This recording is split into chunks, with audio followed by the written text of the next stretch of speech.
여러분, 안녕하세요. 오늘 이 심층 해설 시간에서는 정말 다들 어려워하는 고대 문헌 중에서도 난해하기로 악명 높은 텍스트죠.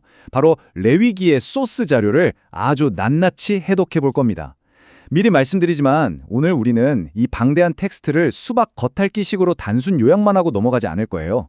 이 복잡해 보이는 규례들이 어떻게 혼돈 속에서 질서를 창조해내는 완벽한 청사진으로 작동하는지 중요한 개념마다 아주 구체적인 예시들을 들어가면서 천천히 그리고 깊이 있게 분석해 볼 예정입니다.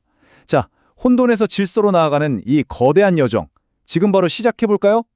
본격적인 분석에 앞서서 아주 충격적인 장면부터 하나 보시죠. 레위기 10장에 나오는 내용인데요. 아론의 아들들인 나답과 아비후가 하나님이 명령하시지 않은 이른바 다른 불을 들이다가 그 자리에서 즉사하는 장면입니다. 진짜 무시무시하죠?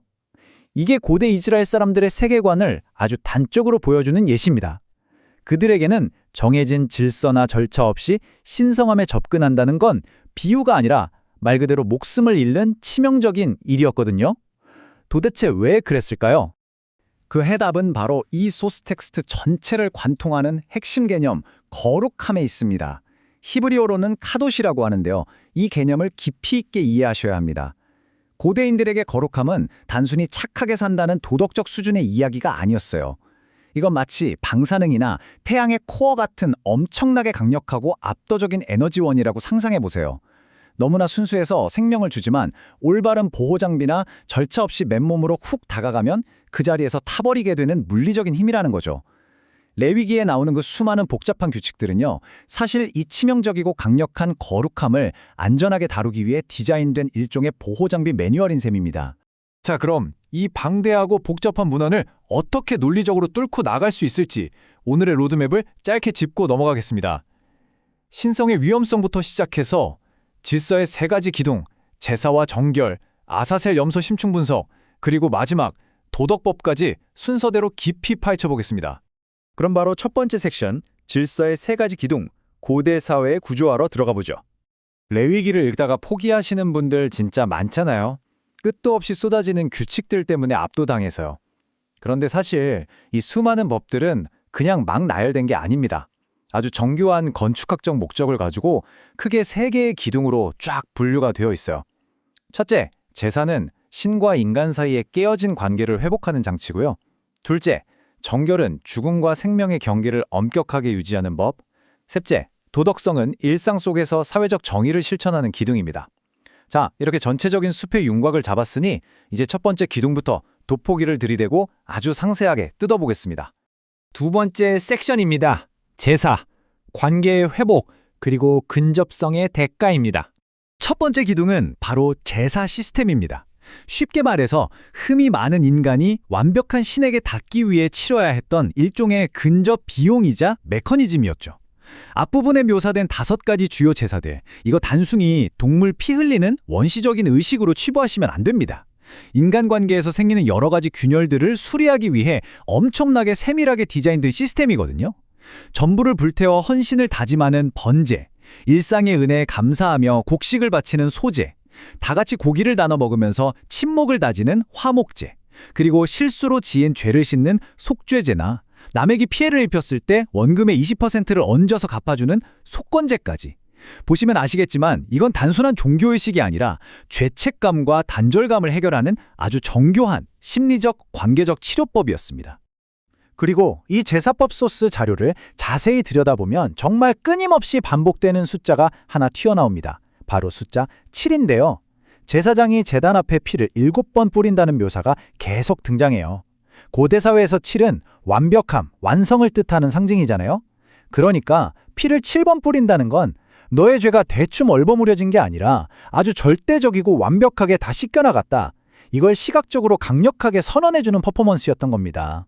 세 번째 섹션, 정결, 삶과 죽음, 그리고 보호구역에 대해 살펴볼 차례입니다. 자, 두 번째 기둥인 정결법입니다. 솔직히 현대인들 눈에는 음식 가리고 씻고 하는 게 좀 기괴해 보일 수도 있어요. 하지만 이건 단순한 공중위생 캠페인이 아닙니다. 생명의 근원인 하나님을 죽음이나 부패와 관련된 모든 것들로부터 분리시키기 위한 일종의 보호구역 설정 작업이었어요. 고대 이스라엘 사람들은 표에 보이는 이 세 가지 상태를 매일같이 왔다 갔다 하면서 살았습니다. 하나님을 위해 완전히 구별된 거룩함, 그리고 그냥 평범하고 일상적인 상태인 정결함.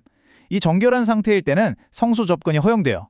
그런데 살다가 죽음이나 부패와 접촉하게 되면 부정함의 상태로 떨어지는데 이때는 거룩한 공간에서 일시적으로 쫓겨납니다. 왜요?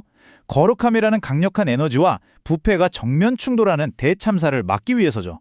여기서 현대인들이 진짜 많이 오해하시는 부분 하나 확실하게 바로 잡고 갈게요. 레위기에서 말하는 부정하다는 게 도덕적인 죄를 지었다는 뜻이 절대 아닙니다. 생각해보세요. 출산을 하거나 피부병에 걸리는 게 어떻게 죄가 됩니까? 그건 인간이라면 피할 수 없는 생물학적 현실이잖아요. 부정한 상태 그 자체는 잘못이 아니에요. 진짜 문제가 되는 죄는 뭐냐면요. 자기가 지금 생물학적으로 부정한 상태인 걸 뻔히 알면서도 오만하게 그 강력하고 거룩한 공간을 막무가내로 침범하는 행위입니다. 의식적인 부정함과 도덕적인 죄는 완전히 다른 차원의 문제라는 거 꼭 기억하셔야 합니다. 이 정결법의 가장 대표적인 예시가 바로 11장에 아주 길게 나오는 식단 규칙, 일명 코셔입니다. 소나 양처럼 굽이 갈라지고 새김질하는 건 오케이. 근데 돼지나 낙타는 안 돼요. 바다 생물 중에서는 지느러미랑 비늘 있는 것만 허용되고요. 새들 중에서는 주로 피를 흘리고 죽음을 가까이 하는 맹금류를 금지시켰죠. 이게 도대체 무슨 의미일까요? 단순히 알레르기나 식중독 예방일까요? 아닙니다. 이스라엘 백성들이 하루 세끼 밥을 먹을 때마다 무질서와 질서를 구별하는 훈련을 한 거예요. 동물의 왕국조차도 꼼꼼하게 분류하면서 창조주가 혼돈에서 질서를 만들어냈다는 걸 매일매일 피부로 느끼게 한 거죠. 13장이랑 14장을 보면 이 정결법이 피부병, 즉 전염병에 어떻게 적용되는지 나오는데 이거 진짜 놀랍습니다. 절차를 가만히 분석해보면 이거 완전 현대 의료나 방역 시스템이랑 똑같아요. 증상이 보이면 제사장이 유관 검사를 하고요. 애매하다 싶으면 7일 동안 진영 밖에 격리시킵니다. 그리고 다시 검사해서 병이 퍼졌는지 확인한 다음에 공식 선언을 하죠. 그러니까 고대 제사장은 제사만 지내는 영적인 리더가 아니라 전염병이라는 거대한 무질서로부터 공동체 전체를 지켜내는 최전방 방역사령관 역할까지 했던 겁니다. 네 번째 섹션입니다. 레위기의 하이라이트죠. 아사셀 염소, 심층 분석, 속죄의 일인 욤키푸르입니다. 자, 이제 우리는 레위기 전체의 가장 극적인 클라이맥스에 도착했습니다. 대제사장이 1년에 딱 하루 지성소 깊은 곳까지 들어가는 대속죄일, 즉 욤키푸르인데요. 이 의식에서 가장 기이하고도 매혹적인 구절 하나를 보시죠. 16장 8절인데요. 두 마리의 염소를 세워두고 제비를 뽑습니다. 하나는 여호와를 위한 것이고 다른 하나는 아사셀을 위한 것이라고 하죠. 이 이중적인 액션이 국가 전체의 죄를 완전히 포맷해버리는 핵심 장치로 작동하는데요. 도대체 이 두 마리 염소가 어떻게 다르게 쓰일까요? 논리 구조가 진짜 기가 막힙니다. 첫 번째 염소, 즉 여호와를 위한 염소는 바로 그 자리에서 죽습니다. 그리고 그 피를 성소 안으로 가져가요. 이 피는 사람들이 살면서 뿜어낸 일상적인 부정함으로 오염된 그 물리적인 공간, 즉 성소를 깨끗하게 닦아내는 강력한 영적인 세제 역할을 합니다. 반면에 두 번째 염소, 이른바 스케이프고트인 아사셀 염소는 죽이지 않고 살려둡니다. 왜냐고요? 이 녀석은 백성들의 진짜 내면적인 죄책감, 그 도덕적 죄의 무거운 무게 자체를 직접 짊어지고 처리해야 하거든요. 소스 텍스트를 보면 이 살아있는 염소를 다루는 과정이 엄청 생생하게 촉각적으로 묘사되어 있어요. 대제사장이 살아있는 염소 머리 위에 두 손을 꾹 얹습니다. 그리고 이스라엘이 저지른 모든 범죄를 입 밖으로 줄줄이 고백하죠. 죄가 물리적으로 염소에게 확 넘어가는 걸 눈앞에서 보여주는 거예요. 그러고 나면 지정된 사람의 그 염소를 끌고서 진영 밖으로 사람이 살지 않는 거친 황무지인 광야로 저 멀리 내쫓아버립니다. 우리 공동체 내부에 득실거리던 무질서와 혼돈을 원래 그것들이 있던 외부의 혼돈 속으로 영원히 유배보내버리는 아주 완벽한 퍼포먼스인 셈이죠. 다섯 번째 섹션, 도덕법, 구별된 삶 살기로 넘어갑니다. 그렇게 피비린내 나는 제사와 전염병 격리, 그리고 극적인 속죄일 의식을 뚫고 레위기 후반부로 넘어오면요. 갑자기 분위기가 확 바뀝니다. 카메라 앵글이 성막 안의 제사장에서 평범한 백성들의 일상 윤리로 급격하게 전환되거든요. 여러분, 짐승의 피나 정결의식 같은 낯선 고대법들, 그 깊숙한 한가운데에 인류 역사상 가장 위대한 도덕적 명령이 숨어 있다는 사실 아셨나요? 바로 19장 18절, 그 유명한 내 이웃 사랑하기를 내 자신과 같이 하라 라는 명령입니다. 이 엄청난 선언은 진짜 거룩함이란 제단의 고기를 바르게 올리는 것뿐만이 아니라 내 옆에 있는 이웃을 올바르게 대하는 것에 있다는 걸 강력하게 역설하고 있는 겁니다. 19장에 나오는 이 구체적인 예시들을 하나하나 상세하게 파헤쳐 보면 정말 놀랍습니다. 이거 그냥 뻔한 착한 말이 아니라요. 완전 철저한 경제윤리이자 사회정의 법안이에요. 농사 지을 때 밭 구석구석 싹쓸이해서 수확하지 마라. 왜? 가난한 사람들이나 외국인들이 주워 먹고 살 수 있게 남겨두라는 겁니다. 이게 고대의 사회 안전망인 거죠. 일용직 노동자 임금 다음 날까지 미루지 말라는 노동법도 있고요. 장사할 때 저울 속이지 말라는 강력한 상거래 규제에 심지어 외국인을 내국인처럼 대우하라는 이민자 보호법까지 있습니다. 고대 이스라엘에게 거룩하다는 건 골방에 박혀서 기도만 하는 게 아니라 매일매일 일터와 시장에서 경제적 윤리로 구현해내는 아주 역동적인 삶의 방식이었던 겁니다. 자, 이제 이 길고도 깊은 여정을 단 하나의 핵심 명제로 관통해 보겠습니다. 레위기 11장 44절. 내가 거룩하니 너희도 거룩하라. 여러분, 동물을 어떤 방식으로 잡을지, 피부병은 어떻게 진단해야 할지, 심지어 밭 모퉁이를 어떻게 남길지, 이 수많은 마이크로 단위의 디테일한 규칙들이 결국 가리키고 있던 건 딱 하나였습니다. 우리의 아주 평범한 일상이 창조주 하나님의 완벽하고 거시적인 속성을 반사하는 거울이 되어야 한다는 거죠.